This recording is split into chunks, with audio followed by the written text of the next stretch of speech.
Hi guys. Mhm. Mhm. Mhm. Makisawsaw ako kay Vice Ganda. Makisawsaw lang ako kay Vice Ganda ha. Kasi nga guys, marami kasi ako nababasa at napapanood. Galit na galit talaga sila lahat kay Vice Ganda. Kaya nga ang ginawa, binoykot daw nila si Vice Ganda, pati sa mga commercial niya, pati sa McDonald's. Ano pakialam ng McDonald's? Diba porkit nandun si Vice Ganda, ayon yun ang kumain? Bakit yung lasa ni Vice, lasa ba ng McDonald's? Hindi naman, di ba? Dahil nag-i-endorse siya. Sa totoo lang guys, kasi lahat ng mga kabadingan ngayon, nagagalit kay Vice Ganda. May napanood din ako taga Cebu, yung maputing bakla. Nagagalit din kay Vice Ganda noon. Tapos meron din ako isang nakita ngayon, yung kinumpare nga yung ang tawag nito, yung friends niya, nasa ilang milyon lang yata isa, tapos compare niya kay Vice Ganda na 20 million. Wala pang milyon yung isa, yung baklang isa, wala pa siyang milyon. Kinumpare niya, galit na galit talaga siya kay Vice. Oo, galit na galit talaga siya kay Vice. Kaya nga si Vice nga daw, persona ingrata na siya sa Davao, ayon ng taga Davao sa kanya. Ngayon guys, ito kasi ang masasabi ko lang dyan guys, wala akong pinapanigan ha, opinion ko lang talaga to. Ganito kasi yon, si Vice, yung joke niya sumobra na talaga. Nakita naman natin sumobra na yung joke niya. Ngayon si Vice, tao lang din dyan, tao lang din siya. O di ba, minsan nagkakamali din siya. Yung ganyan na nangyari sa kanya, pwede naman natin siyang pagsabihan, pwede natin siya daanin sa mga sulat, daanin sa social media na dandahan sa pagsalita kasi marami kang nasasagasaan.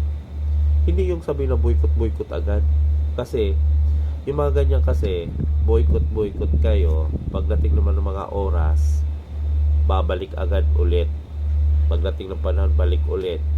O di ba, sayang lang yung pa-boycott nyo. Mas maganda sana kausapin nyo si Vice ng personal, pagsabihan nyo siya ng personal kung gusto nyo, pagsabihan nyo siya sa social media. Hindi yung galit na galit kagad kayo, tapos yung ibang tao siyempre para trending din, trending, ayun, nakikisawsaw din lahat talaga. So ngayon, kita naman natin ang mga taga Davao talagang galit na galit sa kanya, kasi nga si Tatay Digong ang tiniran ni Vice sa joke, di ba? Pero guys, may tanong din ako. Nung ba si Tatay Digong nagmura, di ba hindi kayo nagalit? Natawa lang kayo. Kasi joke lang yun. Kaya siguro, yung kay Vice naman, joke lang naman kasi din yun. At saka hindi naman talaga sinabi na pangalan ni Tatay Digong yun. Wala naman, di ba? Kasi alam mo, sa totoo lang, ako, maka Duterte din talaga ako, kasi gusto ko talaga ang Duterte.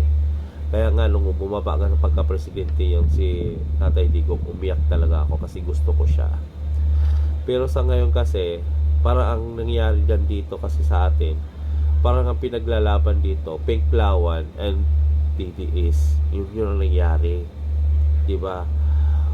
So, sa ngayon guys, wag natin muna si Vice Ganda kasi husgahan ng tudong-tudo. Pwede natin siya pagsabihan.